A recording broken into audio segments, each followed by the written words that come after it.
Saya menyampaikan tema firman Tuhan pagi hari ini di luar kebiasaan. Biasanya kalau ibadah pagi kita membahas Injil Matius dalam bentuk eksposisi, tetapi saya tidak menggunakan lanjutan itu dulu, nanti minggu depan baru kita lanjut eksposisi. Tapi hari ini saya memberi judul atau tema khotbah saya, Iman yang Mengalahkan Dunia. Kita baca bersama-sama Alkitab kita dalam 1 Yohanes pasal 5 ayat 4 sampai dengan ayat yang kelima. Sebab semua yang lahir dari Allah mengalahkan dunia. Dan inilah kemenangan yang mengalahkan dunia, iman kita. Siapa yang mengalahkan dunia? Selain daripada dia yang percaya bahwa Yesus adalah anak Allah. Kalau kita membaca Alkitab, maka kita menemukan ada 3 hal penting yang dicatat dalam Alkitab. Dan dari 3 hal itu adalah iman, pengharapan, dan kasih. 1 Korintus pasal 13 ayat 13. Dari iman, pengharapan, dan kasih, dan yang terbesar adalah kasih. Tetapi kita perlu mengerti bahwa kita nggak bisa praktek kasih sekalipun itu terbesar tanpa iman dan tanpa pengharapan. Kita bisa mengasihi orang yang tidak pantas kita kasih karena iman. Karena iman kita kepada Kristus, kita mampu mengasihi orang yang tidak pantas kita kasih. Kalau kita mengasihi orang yang pantas kita kasih, orang yang mengasihi kita itu lebih sederhana, lebih gampang. Tapi mengasihi orang yang tidak pantas kita kasih hanya mampu oleh iman. Yang kedua, hanya karena kita punya pengharapan bahwa apa yang kita lakukan dalam praktek kasih tersebut ada pertimbangan sendiri di dalam kekekalan. Bahwa semua yang kita lakukan nanti akan berdampak di kekekalan. Itu sebabnya orang bisa praktek kasih juga karena iman dan karena pengharapan. Jadi sebenarnya 3 hal ini tidak bisa dipisahkan. Namun memang Alkitab mencatat yang paling besar adalah kasih. Jadi kalau kita membaca nats tadi di dalam 1 Yohanes pasal 5 ayat 4 dan 5 tadi setidaknya ada 3 kata penting yang nanti akan kita bahas. Yaitu dalam 3 kata tersebut ada kata iman, ada kata mengalahkan, dan ada kata dunia. Iman mengalahkan dunia. Kata inilah yang sebenarnya menjadi inti dari 1 Yohanes pasal 5 ayat 4 dan 5. Apa sih sebenarnya iman? Saya kira tidak ada yang paling banyak disalahpahami dari definisi iman itu sendiri. Banyak orang mencoba merangkai, mencoba mengkalimatkan iman tapi malah tersesat. Kenapa? Karena sebagian atau sepotong. Iman kalau dari bahasa Ibrani aman, dari bahasa Yunani pistis atau pistio, kalau secara sederhana dapat disimpulkan demikian. Iman adalah meyakini apa yang diberitakan kitab suci adalah benar adanya. Kemudian berani menyerahkan diri kepadanya, kepada tentu yang dimaksudnya besar ini adalah kepada yang kita imani. Kalau itu objeknya Allah berarti kepada Allah. Dan melakukan apa yang menjadi perintah atau kehendak pribadi yang kita imani. Jadi kalau misalnya seorang mengatakan dia beriman tapi hanya berhenti di sampai pada taraf meyakini saja, itu baru sebagian dari iman. Itu belum iman yang lengkap. Iman yang lengkap itu mengandung pengertian menyerahkan. Bukan hanya percaya tapi mempercayakan hidupnya kepada pribadi yang kepadanya kita percayai, yang kepadanya kita beriman. Jadi iman yang benar tidak bisa dipisahkan dari 3 hal. Mempercayai, menyerahkan diri, dan melakukan. Kalau kita mengatakan bahwa yang penting aku percaya pasti aku selamat. Saya yakin orang yang punya iman yang benar bukan hanya sebatas percaya dalam pikiran bahwa Yesus Kristus itu Tuhan. Tetapi dia berani menyerahkan total hidupnya kepada Yesus Kristus dan melakukan semua yang diperintahkan oleh Tuhan Yesus Kristus. Jadi kalau cuma sepotong itu belum iman yang lengkap. Nah itulah yang dimaksud dengan definisi iman atau percaya.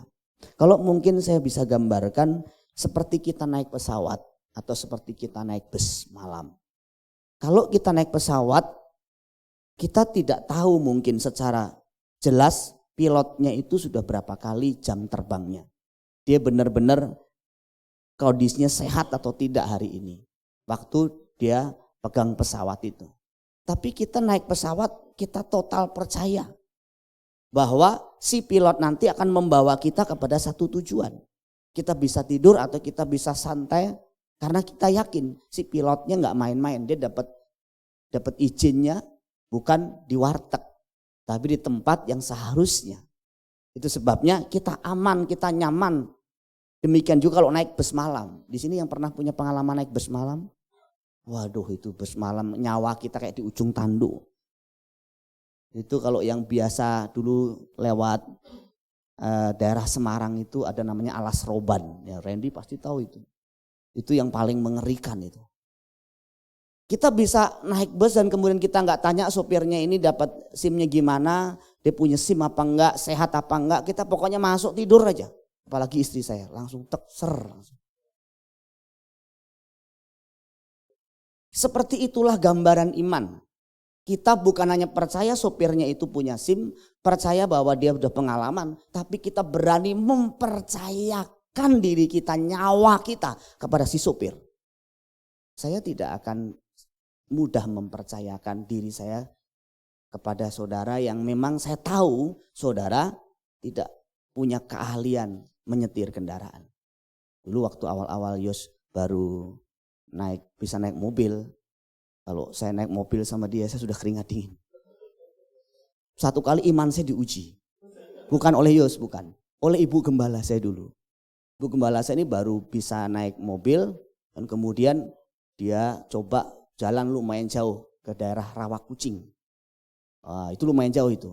Beli siomay katanya. Wah, karena ada maksud beli siomay saya ikut. Tapi sepanjang jalan tuh mobil berhenti jalan. Itu keringat dingin. Maaf ya. Ya maaf, dibel-bel juga dari kanan kiri. Yang lebih parah lagi berapa hari kemudian, yuk kita survei. Survei itu setahu saya ke puncak. Ayo juga. Terus ada satu orang yang ngajari ibu gembala saya itu ikut, yang ngajari loh, yang ngajari nyetir loh. Tapi bukan pegang setirnya, duduk di belakang sama saya. Terus saya bilang, bukannya kamu di depan? Enggak, iman saya kurang. Iman ibu gembala lebih besar. Jadi dia sendiri gak berani naik ke puncak karena dia merasa bahwa dia belum terlalu ahli naik ke puncak. Tapi ibu gembala berani. Dipegang. Waduh saudara. Itu mobilnya mobil carry. Carry itu artinya ketinggalan kalau orang Jawa bilang. Itu benar-benar ketinggalan juga teknologinya. Jadi naik, turun. Kadang-kadang berhenti. Shoot. Saya tutup mata, pakai saya punya sapu tangan, saya tutup mata dan keringat dingin di belakang. Tuhan, ku serahkan nyawaku kepadamu. Itu benar-benar saudara. Di tol itu benar-benar tegangan tinggi karena ibu gembala itu nggak geser. Jadi kalau kanan aja. Dan itu ternyata pernah dialami juga Mas Iwan. Terus itu. Jadi kalau kanan aja. Kalau nyalip kanan atau kalau mau nyalip atau mau posisi yang lain dia nggak berani. Udah di situ aja sampai keluar tol. Yang paling mengerikan lagi waktu masuk ke area puncak. Waduh. Waduh, di belakang. Aduh. Kita udah spot jantung. Waktu pulang sampai di rumah, selamat.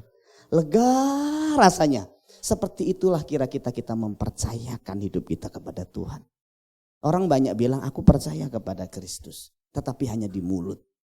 Dia tidak berani total menyerahkan hidupnya kepada Tuhan. Nyanyinya sih, aku percaya. Aku percaya. Berkat-Mu atasku melimpah. Tapi kagak bisa tidur malamnya.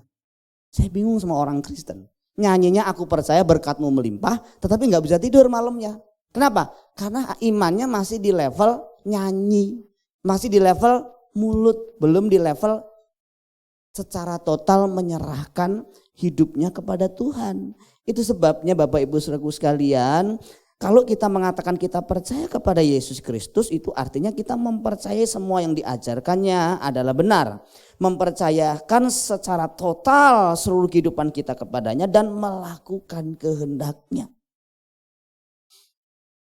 Bukan hanya sekedar nyanyi, bukan sekedar perkataan, tetapi sampai level mempercayakan mempercayakan hidup dan melakukan seluruh apa yang menjadi kehendak Allah.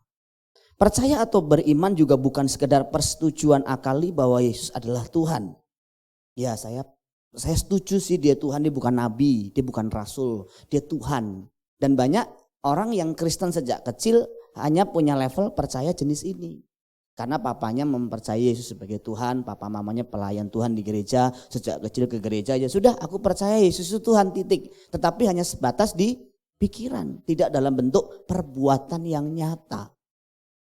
Dan itulah memang kenyataannya yang terjadi. Dan orang seperti itu, orang yang hanya percaya lewat mulut tapi bukan lewat tindakan, bukanlah orang yang diperkenan masuk surga. Loh, bukannya Alkitab mengatakan asal percaya selamat? Iya, percaya yang benar. Matius pasal 7 ayat 21 mengatakan bukan setiap orang yang berseru-seru kepadaku Tuhan, Tuhan akan masuk ke dalam kerajaan surga, melainkan dia yang melakukan kehendak Bapakku yang di surga. Nah, kalau secara umum iman bisa saya kelompokkan atau kita bagi dalam dua jenis. Yang pertama, iman dalam arti keyakinan dan iman dalam arti keselamatan. Apa itu iman dalam arti keyakinan? Iman ini bisa dibahasakan dengan bahasa lain, iman yang dapat memindahkan gunung. Iman yang dapat menyelesaikan masalah-masalah. Dan jenis iman ini diajarkan dan diperagakan juga oleh Tuhan Yesus Kristus. Tetapi Bapak Ibu Saudaraku sekalian, jenis iman ini berbeda dengan iman yang kedua tadi. Iman ini kita bisa lihat dalam beberapa atau bahkan banyak kasus di dalam Alkitab. Misalnya ketika seorang perempuan yang 12 tahun pendarahan, dia punya iman, asalku jamah jubahnya, aku sembuh. Dan Yesus melihat iman yang besar ini dan Yesus berkata bahwa imannya telah menyembuhkannya. Ini jenis iman yang penting. Ini jenis iman yang harus dimiliki juga oleh orang-orang. Tetapi sekali lagi iman ini bukan iman yang kedua, bukan iman yang menyelamatkan. Iman yang menyelesaikan masalah, ya. Iman yang membuat kita akhirnya keluar dari belenggu masalah yang tak mampu diatasi oleh kemampuan manusiawi, ya. Tapi bukan iman yang memindahkan dari neraka ke surga. Kasus lain misalnya kita bisa melihat waktu perwira Kapernaum datang kepada Yesus Kristus dan kemudian minta supaya hambanya disembuhkan. Waktu Yesus mau ke rumahnya, si perwira bilang, tidak usah tuanku tinggal ngomong nanti pasti hambaku juga sembuh. Dan betul, Yesus bahkan memuji iman perwira Kapernaum dan berkata apa? Jenis iman seperti ini belum pernah kutemui di Israel. Ini iman yang luar biasa. Iman yang betul-betul percaya total bahwa Allah Yesus Kristus mampu melakukan sesuatu. Dan betul, dan kita melihat Yesus memuji jenis iman seperti ini. Ada lagi iman dua orang buta yang suatu kali pernah ditanya sama Yesus, kamu mau supaya aku berbuat apa? Apa kamu percaya aku bisa melakukannya? Waktu mereka bilang percaya, iya kami percaya. Jadilah sesuai dengan imanmu.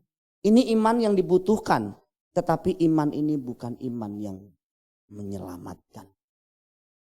Orang Kristen sebenarnya tidak membutuhkan iman yang besar untuk jenis iman ini. Hanya diperlukan sebesar biji sesawi katanya. Asal engkau punya, seandainya engkau punya iman sebesar biji sesawi ini, engkau bisa memindahkan gunung. Jadi iman untuk meyakini bahwa Allah bisa melakukan hal-hal yang luar biasa tidak dibutuhkan iman yang besar, dibutuhkan iman yang kecil saja. Tapi penting gak iman ini? Penting. Apa tujuan dari iman ini? Membuka mata seseorang bahwa Yesus Kristus adalah Tuhan. Bahwa Allah itu ada. Allah itu memang real, nyata. Tetapi iman kita tidak boleh bersandar pada jenis iman ini. Iman ini juga dimiliki oleh seorang murid yang bernama Thomas. Thomas ini hanya mau percaya kalau dia sudah mencucukkan jarinya ke bekas tangan dan lambung di mana Yesus pernah dipaku dan ditusuk oleh tombak. Dan betul, akhirnya memang Yesus berkata, taruhlah jarimu di sini dan lihatlah tanganku, ulurkanlah tanganmu dan cucukkanlah ke dalam lambungku. Dan jangan engkau tidak percaya lagi, melainkan percayalah. Kemudian Thomas berkata, ya Tuhanku, ya Allahku. Kata Yesus kepadanya, ini yang harus menjadi pegangan kita. Karena engkau telah melihat aku, maka engkau percaya. Berbahagialah mereka yang tidak melihat namun percaya. Iman yang sejati bukan didasari atas dasar melihat mujizat. Orang yang melihat mujizat belum tentu punya iman yang kuat. Contohnya siapa? Saya tidak masukkan di sini, tapi sudah nanti baca di rumah. Dalam Kisah Rasul pasal 8 ayat 13 dicatat di sana mengenai seorang yang bernama Simon, bukan Simon Petrus, bukan Simon orang Kirene, tetapi Simon yang dimaksud adalah Simon si tukang sihir. Di Alkitab dijelaskan, dikatakan bahwa Simon ini telah melihat pelayanan Filipus yang luar biasa oleh tanda-tanda mujizat, dan dia terheran-heran, dia takjub, dan dia minta dibaptis. Karena apa? Karena tanda-tanda yang luar biasa yang dilakukan oleh Filipus. Apa yang terjadi? Saudara baca dalam Alkitab, ternyata si Simon ini sebenarnya belum betul-betul mengerti apa yang dilakukannya. Bahkan dia mau membeli karunianya Petrus dan karunia Yohanes. Dan Petrus berkata marah sekali bahwa hati Simon ini masih banyak kotoran, masih hitam, masih banyak empedu, masih belum lurus. Jadi orang yang melihat mujizat, orang yang dibaptis belum tentu dia sudah mengerti, mengasihi Tuhan, belum tentu. Makanya kadang-kadang orang datang ke gereja hanya karena mujizat itu lemah. Nanti kalau satu kali dia gak ngalami mujizat lagi, dia bisa meninggalkan Tuhan. Ada Pak contoh kasusnya banyak. Saya bahkan punya satu paman, punya saudara dari papa saya, pernah disembuhkan dalam sebuah KKR. Pernah mau mati karena penyakit kuning. Dan disembuhkan dalam satu acara KKR. Dan dia berjanji bahwa dia akan ikut Tuhan Yesus. Apakah dia ikut Tuhan Yesus? Tidak. Setelah sembuh dia lupa. Dan banyak juga jemaat seperti itu. Kalau dia terima mujizat, dia melihat tanda-tanda yang nyata, entah secara material, dalam bentuk uang, kesehatan, usahanya, rezekinya sukses, baru dia percaya kepada Tuhan. Tapi kalau dia nggak bisa ngelihat, nggak bisa rasakan, dia seperti Thomas. Aku sekali-kali tidak akan percaya kepada Tuhanmu kalau aku tidak merasakan, melihat langsung. Mana Tuhanmu itu? Saya mau lihat langsung. Ya nanti Tuhan akan menyatakan dalam cara-cara lain. Tapi kalau kita sudah Kristen bertahun-tahun, kita tidak boleh menggunakan jenis iman ini. Iman ini sebenarnya diperuntukkan bagi orang-orang yang belum mengenal Tuhan. Orang yang belum percaya Tuhan. Sehingga orang bisa mengenal dan percaya Tuhan. Makanya jangan heran kalau saudara sudah Kristen bertahun-tahun. Saudara tidak seperti dulu sebelum Kristen doanya. Dulu kayaknya kalau minta sakit encok sedikit itu, Tuhan sakit nih encok Tuhan, sembuhin Tuhan. Langsung sembuh ya, enak Tuhan terima kasih ya Tuhan, lo juga punya duit nih, lagi kepepet, waduh besok bayar utang. Doa Tuhan, tolong Tuhan besok sudah harus jatuh tempo, Tuhan harus bayar Tuhan. Malamnya itu berkat datang. Sepertinya jawaban doanya cepat, lancar sekali. Tapi kenapa setelah sudah 20 tahun, 30 tahun kok sepertinya seret jawaban doanya. Apakah Tuhan itu berubah? Tidak, Tuhan tidak berubah. Tuhan mau melatih iman kita tidak berdasarkan apa yang kita lihat dan kita raba lagi. Kalau akhirnya gak ada makanan, utang gak terbayar, sakit tak tersembuhkan, kita tetap beriman atau tidak, itu jauh lebih penting. Kalau kita dipecat, di PHK, orang yang kita cintai akhirnya dipanggil pulang lebih dulu. Apa kita menjadi lemah dan meninggalkan Tuhan atau tetap beriman kepada Tuhan? Itu sebabnya iman yang pertama bukan iman yang menyelamatkan, tetapi seperti pintu gerbang keselamatan.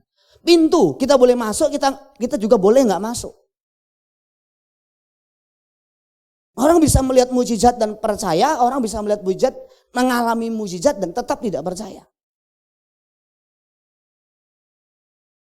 Gereja-gereja yang memang mempromosikan mujizat, biasanya banyak orang-orang yang belum kenal Tuhan datang. Itu baik sekali. Tetapi harus ada proses selanjutnya. Harus segera dilanjutkan dengan proses berikutnya, yaitu orang-orang ini harus mulai dididik untuk dewasa. Untuk mengerti kebenaran. Kalau enggak, nanti dia kecewa sama Tuhan. Ada satu bapak-bapak engkok-engkok yang saya kunjungi dekat gereja tinggalnya. Ya mungkin sama kayak Cik Tina begitu. Kok Suledi hanya tinggal 1, 2, 3, 4, 5, 6. Nah nyampe itu. Tapi kok sudah lama kakak ke gereja-gereja ya. Sebentar dulu, walaupun dekat gereja gak jadi ukuran orang rajin ke gereja dan tidak telat loh. Tapi Cik Tina gak telat. Kok Suledi gak telat. Kadang-kadang orang yang tinggal di Bogor gak telat so, ibadahnya. Orang yang tinggal di Kelapa Gading gak telat. Orang yang sebelah gereja telat. Kenapa? Gampang, deket doang. Nah justru karena gampangin itu jadi telat. Saya tanya Kong, kenapa kok sudah lama tidak ke gereja? Saya kunjungi kan, saya tanya juga sama enciknya awalnya. Kemudian dia bilang, apaan tuh Tuhan Yesus? Aku sudah ke gereja lama. Dia gak sembuhin aku. Dia gak tolong aku. Aku tetap seperti ini. Aku gak percaya sama Yesus. Yesus itu omong kosong. Nah, padahal dia sakit juga belum tentu karena Yesus Kristus yang memberi penyakit kan. Sudah pasti kalau kita sakit harus kita cek juga. Misalnya stroke. Bisa juga karena pola makan kita, gaya hidup kita yang tidak sehat. Kolesterol sudah 400, 500. Makanya apa? Daging kambing. Terus dia bilang gini, darahnya juga udah, gula darah udah tinggi. Dia bilang apa? Darah Yesus, darah saya memang sudah tinggi nih gula darahnya. Tapi darah Yesus lebih tinggi lagi dari darah saya. Ada-ada saja ini pendeta bikin statement. Ada orang-orang yang membela cara hidupnya yang salah dengan dasar mujizat. Nanti kalau saya sakit, saya tinggal minta mujizat. Salah Bapak Ibu, itu tidak dibenarkan. Nah yang kedua, iman keselamatan. Iman inilah yang disebutkan oleh Yohanes sebagai iman yang mengalahkan dunia. Dikatakan di sana sebab semua yang lahir dari Allah. Artinya orang yang dilahirkan dari Allah lahir baru mengalahkan dunia. Dan inilah kemenangan yang mengalahkan dunia. Iman kita. Nah dunia itu kalau di dalam Alkitab Bapak Ibu sekalian sebenarnya jangan dipahami secara harfiah dunia di mana kita tinggal. Artinya secara fisik bukan. Ini bicara mengenai godaannya, daya pikatnya, bicara mengenai filosofinya, nilai-nilainya, standarnya, godaan-godaan yang membuat seseorang akhirnya jatuh di dalam dosa. Jadi dunia ini akan terus menyeret kita, membawa kita kepada situasi di mana kita bisa kehilangan iman kita. Tetapi orang yang betul-betul mempertuhankan Kristus akan diberi kemampuan untuk mengalahkan dunia dengan segala penyesatannya, dunia dengan segala godaannya, dunia dengan segala daya pikatnya. Dan termasuk segala beban-beban yang harus ditanggung ketika kita hidup di dunia. Orang Kristen yang lahir baru, orang Kristen yang mencintai Tuhan diberikan kemampuan untuk itu. Jadi yang pertama kita bisa melihat bahwa dunia adalah mengarah kepada segala keinginan, segala daya pikat dan godaan-godaannya. 1 Yohanes pasal 2 ayat 15-16. Janganlah kamu mengasihi dunia dan apa yang ada di dalamnya. Jikalau orang mengasihi dunia, maka kasih akan Bapa tidak ada di dalam orang itu. Lanjut ayat 16. Sebab semua yang ada di dalam dunia, yaitu apa? Keinginan daging, keinginan mata, keangkuhan hidup bukanlah berasal dari Bapa, melainkan dari dunia. Jadi kalau berbicara tentang dunia yang kita maksudkan adalah, yang Alkitab maksud adalah dunia dengan segala godaan dan penyesatannya, daya pikatnya, filosofinya, nilai-nilainya, dan segala bentuk kejahatannya. Tetapi Alkitab menjamin bahwa mereka yang sungguh-sungguh menjadikan Kristus sebagai Tuhan dan Juru Selamatnya akan dimampukan mengalahkan atau menang atas berbagai godaan dan cobaan dunia yang begitu jahat ini. Dan ini lebih sulit, ini butuh iman bukan hanya sebesar biji sawi. Ini butuh seluruh totalitas iman kita di sana.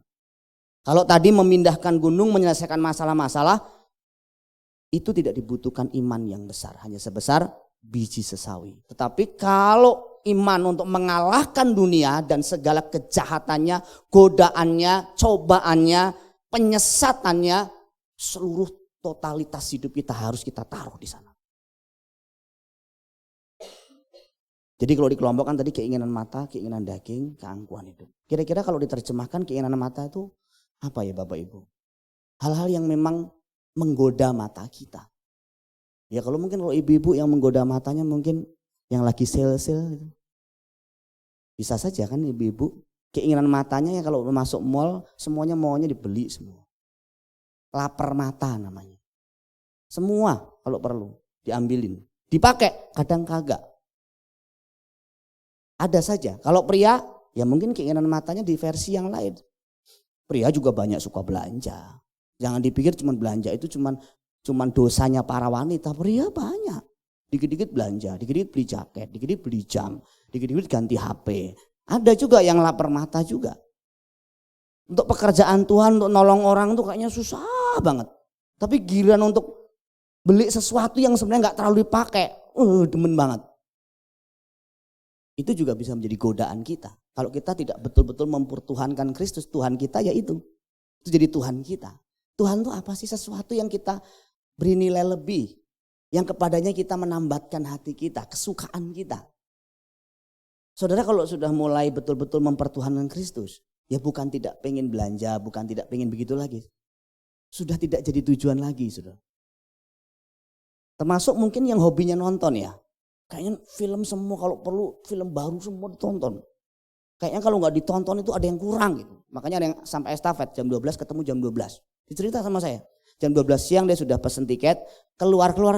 Ini lanjut lagi jam 12 malam. Ada loh orang begitu. Kenapa? Aku capek.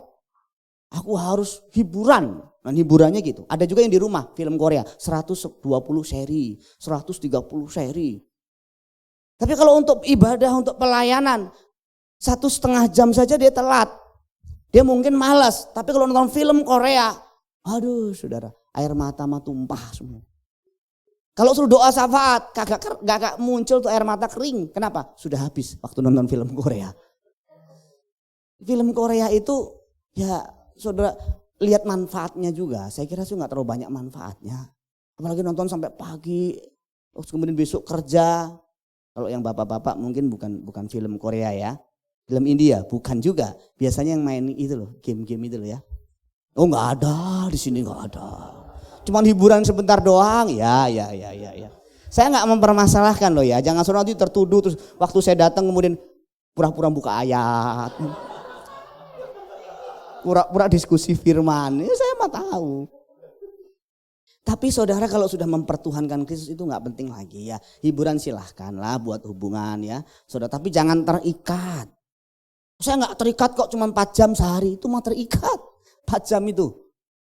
Keinginan daging kira-kira apa? Makan, kuliner. Waduh orang kalau sudah kuliner di Bogor juga dijabanin ya. Orang kalau sudah hobi kuliner. Saya dulu waktu jadi satu staf di sebuah gereja. Ada orang-orang yang dekat dengan saya ini orang-orang yang berduit.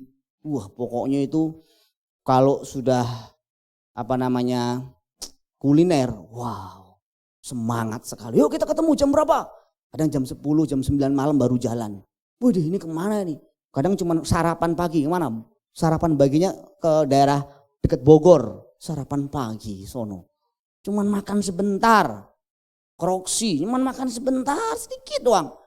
Kayaknya ya puas gitu mungkin orang kalau sudah melampiaskan dagingnya. Wah kenyang, puas nih. Makan santan di jam 12 malam. Makan mie instan langsung jam 2 pagi. Di sini nggak ada. Saya cuma nyindir doang. Kalau ada mungkin di tempat lain di Bogor. Bukan tidak boleh, saudara juga harus melihat ke sisi kesehatan dan manfaat juga. Keinginan daging bicara juga keinginan seks yang nggak terkendali. Ini bukan hanya untuk para pria, para wanita pun banyak jatuh. Saudara, oleh imanmu kepada Kristus, engkau dimampukan. Tapi kalau imanmu memang iman yang bentuknya hanya sekedar di mulut, engkau tidak akan mampu mengalahkan. Engkau akan dikalahkan. Makanya saya masih banyak perhatikan kan. Orang tetap ke gereja, tetap pelayanan, tapi kalah sama dosanya. Keangkuhan hidup. Ya Saya punya rumah, saya punya mobil, saya punya jam yang bagus, saya punya gadget yang bagus. Supaya apa? Supaya dipuji orang. Ini yang dikejar orang. Tapi kalau kita sudah di dalam Kristus ini lama-lama kita tanggalkan. Sudah enggak ada lagi begitu-begitu. Dan Yesus juga pernah dicobai di wilayah-wilayah yang mirip-mirip. Setidaknya ada 3 pencobaan waktu Yesus dicobai, saudaraku sekalian. Yang pertama, dia disuruh mengubah batu menjadi roti. Ini bicara kebutuhan-kebutuhan fisik. Dan kita dicobai di wilayah-wilayah ini. Kalau sudah jadi kebutuhan, waduh, alasan kebutuhan itu orang bisa jatuh gampang sekali. Coba tanya para pelacur. Coba tanya para pencuri. Coba tanya para koruptor. Dia bilang apa? Terlilit kebutuhan, Pak.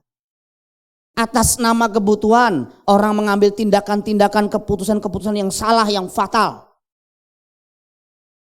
Itu sebabnya kita harus tahu bahwa kebutuhan harus ditempatkan, bukan di atas segala-galanya. Itu sebabnya Yesus berkata manusia hidup bukan dari roti saja. Bukan cuma kebutuhan fisik saja yang diurus. Yang wanita cuman jangan diurus cuman rambut, alis, muka, apalagi baju. Coba diurus manusia batiniahmu. Habis cowok-cowok ngeliriknya ini sih, ngeliriknya cuman yang fisiknya saja. Makanya yang dandanin fisiknya aja. Cowok-cowok yang dipuji biasanya fisiknya saja, bukan manusia batiniahnya. Itu sebabnya cowok-cowok mulai harus merubah juga tuh pola pikirnya. Perlu juga cowok-cowok punya pandangan idealis tentang cewek yang batiniahnya tuh suci, bersih, bening gitu. Bukan bening wajahnya ya, bening manusia batiniahnya. Gimana ngelihatnya? Karakternya. Bisa tahu dari mana? Waktu engkau dekat sama dia. Kalau dia marah bagaimana, kalau dia memperlakukan orang bagaimana, dia memperlakukan orang tua bagaimana. Itu kelihatan. Manusia batiniah kita tuh kelihatan. Dan itu perwujudan iman kita. Lah kalau gini-gini kita nggak menang, gimana mau yang lain kita menang? Orang kita ngurus ke salon, kita bisa 3 jam, 4 jam.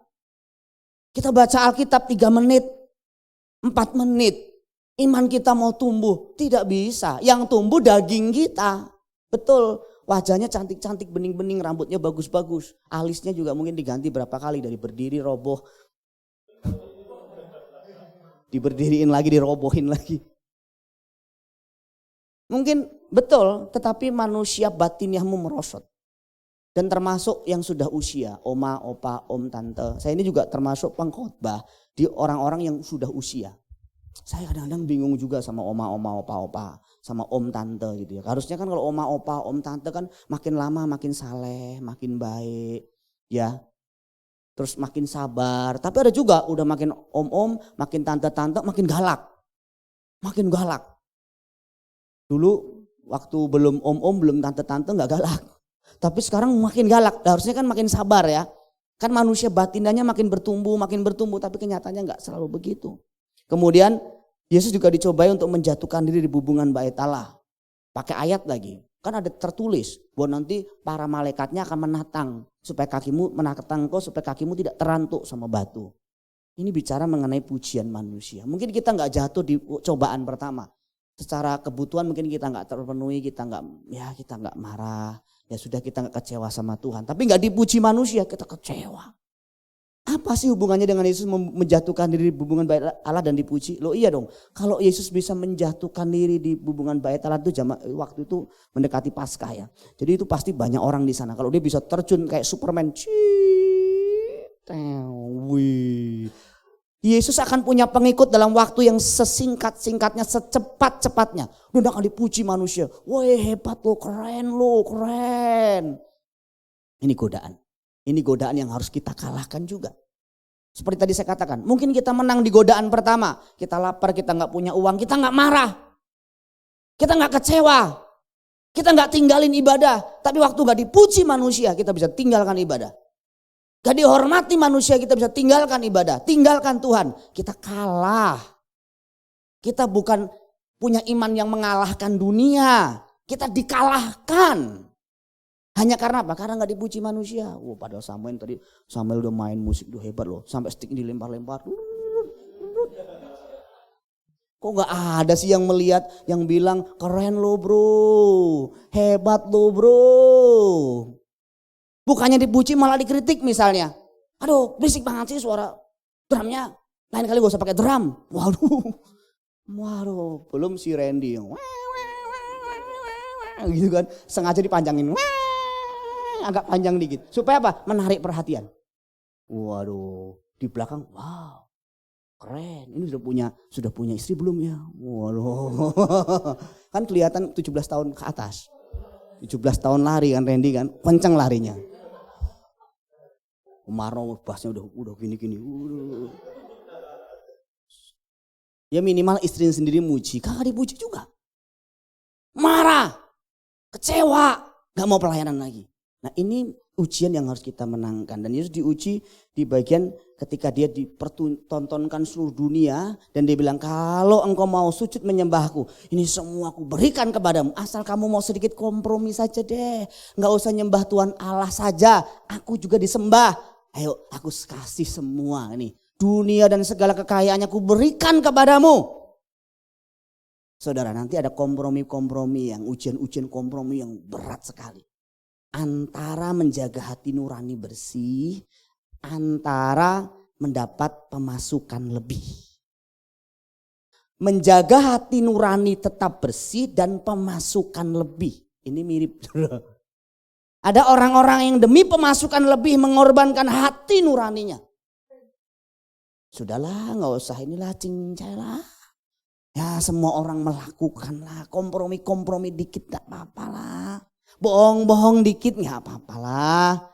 Alkitab mengatakan kita harus mencari pasangan yang seiman. Oh gak apa-apa lah pakai itu tuh apa namanya. Gak apa-apa lah pakai sorban gak apa-apa lah. Yang penting dia nanti mau ke gereja. Jangan coba-coba ya saudara. Kalau kita coba-coba sesuatu yang sudah dilarang oleh firman Tuhan, tabur tuai juga nanti buahnya. Kan banyak orang begitu. Nanti kan saya selamatkan jiwanya, tubuhnya buat saya. Jadi artinya itu jiwanya dibawa ke gereja, nanti lama-lama dia bisa juga kok tubuhnya buat saya nikahin dia atau dia nikah dengan saya. Hati-hati juga. Itu bentuk kompromi-kompromi. Sebaiknya kalau memang belum jadi atau dia belum Kristen, belum mencintai Tuhan, kenalan aja. Dia suka sama kamu nih misalnya. Di sini ada contohnya nggak misalnya? Mungkin Devi gitu, mungkin ya. Contoh gitu ya. Dia lagi suka nih sama Devi gitu. Ya nggak apa-apa, kamu ke gerejaku dulu deh gitu. Terus duduknya kan mau mepet, hus. Duduknya gitu, belakang. Belum pacarannya dulu nempel-nempel. Kadang kayak lengket kayak perangko.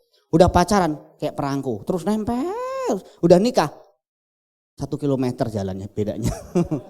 Jadi istrinya mesti ngejar. Papi tunggu dong papi. Gimana sih papi. Tapi kalau waktu pacaran nempel. Di gereja nempel. Di mall nempel. Di rumah kontrakan lebih nempel lagi. Ya ini godaan-godaan kompromi yang harus kita menangkan. Yang kedua mereka yang disebut dengan orang yang memiliki iman yang mengalahkan dunia, artinya mereka yang menjadikan Kristus sebagai Tuhan dan Juru Selamat akan dimampukan untuk menanggung beratnya beban kehidupan. Saudara, Alkitab mencatat bahwa semua beban itu akan diberikan jalan keluar dan diberikan kemampuan untuk kita menanggung. 1 Korintus pasal 10 ayat 13, Filipi pasal 4 ayat 13, segala perkara dapat kutanggung dalam Dia memberi kekuatan kepadaku. Ini janji-janji firman Tuhan. Tetapi ini hanya mungkin kalau kita mempertuhankan Kristus secara nyata. Dunia tidak pernah menjanjikan lebih mudah. Kehidupan lebih sulit, makin hari makin susah, makin sulit, saudara. Saya juga dengar dari jemaat-jemaat, dari orang-orang usaha makin sepi. Kehidupan makin susah. Kayaknya sekarang ini yang namanya bunuh diri makin rame, makin banyak. Perceraian makin banyak. Di Facebook saya hampir setiap hari orang meninggal dunia. Kalau di Facebook saya loh, Facebook ini banyak hamba Tuhan tuh. Banyak para pendeta, banyak hamba Tuhan, banyak jemaat-jemaat. Rata-rata setiap hari. Dan yang meninggal dari mulai anak-anak sampai orang tua. Baru beberapa hari yang lalu, mungkin baru kemarin ya. Anaknya umur sekian bulan, gak lama anaknya umur 11 tahun, 12 tahun, gak lama kemudian saya lihat banyak sekali orang yang meninggal dan orang terguncang jiwanya. Terguncang. Ada yang sampai stres, Ada yang bunuh diri. Ada yang sampai akhirnya dia terikat narkoba, pelarian. Udah saya nggak sanggup lagi, udahlah. Udah larinya kemana-mana, narkoba, ke pelacur. Ini dia kalah, dia nggak mengalahkan dunia, dia dikalahkan oleh dunia. Saudara, Tuhan pasti kasih kemampuan sama kita. Nggak mungkin nggak. Tapi pendeta kan beda Pak, pendeta tuh enak. Pendeta beda dengan kayak kita itu ngadepin masalah uang, pendeta nggak ngadepin masalah uang Pak. Kita gantian coba ya Bapak Ibu. Bapak Ibu 1 tahun jadi saya jadi Bapak Ibu. Setahun saja dulu ya. Setahun, nanti Bapak Ibu akan bisa merasakan juga pengalaman saya. Semua kita punya masalah. Tetapi yang membuat kita kuat, yang membuat kita tangguh adalah karena kita mempertuhankan Kristus, mengizinkan Kristus mengendalikan seluruh totalitas hidup kita. Kalau enggak, kita rapuh Bapak Ibu. Akhirnya juga ada yang sampai bercerai, bahkan tadi sampai bunuh diri. Begitu banyak kasus-kasus kalau saya telusuri, saya konselingin. Kenapa? Karena merasa enggak sanggup, enggak tahan Pak. Saya enggak sanggup lagi Pak. Saya nyerah Pak. Nah ini, kita enggak boleh menyerah dengan kesulitan. Kita enggak boleh menyerah dengan beban hidup yang berat. Bahkan ketika Paulus baru bertobat, apa yang dikatakan oleh Tuhan? Dia mengatakan begini, dia enggak secara langsung kepada Paulus tapi kepada Ananias. Aku sendiri akan menunjukkan kepadanya betapa banyak penderitaan yang harus ia tanggung oleh karena namaku. Ini Paulus ini yang suka siksa orang, tangkepin orang, masukin ke penjara. Waktu dia bertobat, Tuhan kasih pesan. Saya mau kasih tunjuk nih sama orang yang bernama Paulus nih. Biar dia bisa merasakan jadi orang Kristen itu berat. Jadi orang Kristen itu susah. Dia harus banyak menanggung hal-hal yang berat, hal-hal yang luar biasa. Walaupun gak semua penderitaan itu karena salib, karena pengiringan kita kepada Tuhan. Banyak juga penderitaan itu karena kebodohan kita sendiri, karena yang kita tabur, yang kita tuai. Kita males, kita ceroboh, kita mungkin tidak melakukan hal-hal yang benar. Terus kemudian kita menanggung akibatnya. Tapi kalau respon kita benar, itu tetap Tuhan kasih hal yang baik buat kita. Jadi saya pernah mengelompokkan penderitaan itu ada 2 jenis ya. Ada penderitaan karena dosa atau kesalahan sendiri, ada karena melakukan kebenaran. Saudara pastikan saudara mengalami penderitaan karena melayani Tuhan. Karena melakukan kebenaran, bukan karena dosa, bukan karena mencuri digebukin. Bukan karena berzinah, kemudian saudara kena penyakit kelamin. Bukan karena saudara salah menikah, saudara dipukulin sama suami. Saudara salah ketemu orang. Pastikan penderitaan karena melayani. Tapi sekali lagi, kalaupun saudara menderita karena kesalahan keputusan di masa lalu dan responmu benar, tetap Tuhan pakai untuk menyempurnakan karakter saudara. Jadi ada penderitaan yang sebenarnya tidak perlu kita tanggung, tapi kita tanggung karena iman kita dan kita diberikan kekuatan. Saudara, kalau saya membaca Ibrani pasal 11 ayat 33-39 ini saya bacakan saja, nggak sempat saya jelaskan. Ini pahlawan-pahlawan iman ini luar biasa ya saudara. Ini ayat penutup saya dan saya mungkin tidak bisa menjelaskan semua. Tapi membaca ayat-ayat ini saja saudara akan diberkati luar biasa. Ibrani 11 ayat 33-39. Yang karena iman telah menaklukkan kerajaan-kerajaan, mengamalkan kebenaran, memperoleh apa yang dijanjikan, menutup mulut singa-singa. Ini yang superiornya, ini yang luar biasanya ya saudara. Memperoleh apa yang dijanjikan. Nanti ada kebalikannya juga. Memadamkan api yang dahsyat. Mereka telah luput dari mata pedang. Telah memperoleh kekuatan dalam kelemahan. Telah menjadi kuat dalam peperangan. Dan telah memukul mundur pasukan-pasukan tentara asing. Ibu-ibu telah menerima kembali orang-orang yang telah mati sebab dibangkitkan. Tetapi orang-orang lain, perhatikan, membiarkan dirinya disiksa dan tidak mau menerima pembebasan supaya mereka beroleh kebangkitan yang lebih baik. Ada pula yang diejek, didera, bahkan yang dibelenggu dan dipenjarakan. Mereka dilempari, digergaji, dibunuh dengan pedang. Mereka mengembara dengan berpakaian kulit domba dan kulit kambing sambil menderita kekurangan, kesesakan dan siksaan. Dunia ini tidak layak bagi mereka. Mereka mengembara di padang gurun, di pegunungan dan dalam goa-goa, celah-celah gunung. Dan mereka semua tidak memperoleh apa yang dijanjikan itu. Sekalipun iman mereka telah memberikan kepada mereka suatu kesaksian yang baik. Imannya sudah menunjukkan kesaksian yang baik, tapi nggak memperoleh apa yang diharapkan, apa yang didambakan. Tapi orang-orang ini tidak menyerah. Inilah iman yang mengalahkan dunia. Inilah yang Paulus katakan, lebih dari pemenang. Jadi iman yang mengalahkan dunia itu iman yang seperti ini. Badai, masalah, ujian, cobaan boleh datang. Tidak menyerah. Tidak kecewa. Tidak menolak Tuhan. Tidak mundur. Dan orang-orang begini langka. Tapi orang-orang inilah yang nanti akan diangkat di kerajaan Bapa. Menjadi panglima-panglima. Memerintah bersama dengan Kristus dalam kerajaan Bapa di langit baru, bumi baru. Mungkin salah satunya adalah saudara. Salah satunya mungkin saya. Saya berdoa, saya berharap satu hari kalau kita ketemu di surga, saya gak ketemu sama orang-orang biasa. Saya ketemu orang-orang sebagai pahlawan iman. Mungkin di dunia engkau miskin, engkau tidak punya apa-apa. Engkau mengalami banyak penderitaan, tapi di sana, di kerajaan Bapa, engkau jenderal, engkau panglima, engkau orang-orang yang luar biasa. Mungkin di dunia juga engkau mungkin direndahkan orang. Engkau bukan orang yang penting. Di pelayanan di gereja juga mungkin cuma nyapu, ngepel. Atau cuma melakukan hal-hal yang sederhana. Manusia tidak memuji engkau bukan seorang pengkhotbah yang hebat. Tetapi engkau pahlawan iman. Nah, suatu hari nanti engkau akan dipermuliakan dalam kerajaan Bapa. Amin untuk firman Tuhan.